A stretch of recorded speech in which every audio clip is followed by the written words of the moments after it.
नमस्कार दोस्तों, Rajpati channel Bhojpuri song में हार्दिक स्वागत है आपका। सहे दिल से आप सभी को प्रणाम करती हूँ। सुहाग गीत है, कैसा लगा कमेंट में आप लोग ज़रूर बताइएगा।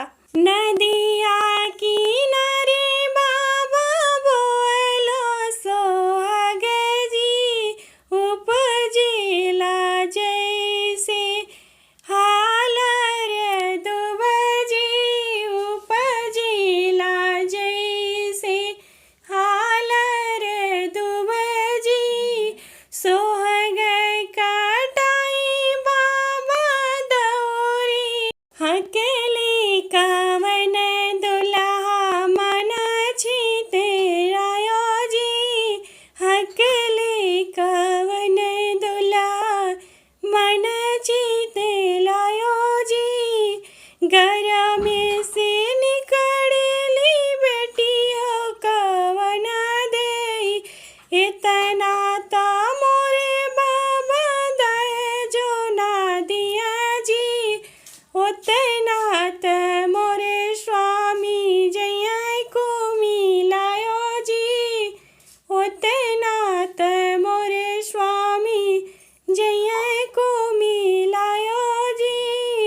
नदिया किनारे चाचा बोलो सोहाग जी, उपजेला जैसे हाल रे दुबजी, उपजेला जैसे हाल रे दुबजी। सोहाग काटायो चाचा दौरी न दायो जी, हकेली कवन दुल्हा मन छितेलायो जी, हकेली कवन दुल्हा मन छितेलायो जी। घर में से निकली बेटी कवन देई जी, इतना ता मोरे चाचा दे जना दियो जी, उतना त मोरे स्वामी जया को मिलायो जी, उतना त मोरे स्वामी जया को मिलायो जी। नदिया किनारे भैया बोल सोहाग जी, उपजेला जैसे हाल रे दुबजी, उपजेला जैसे हाल रे दुबजी।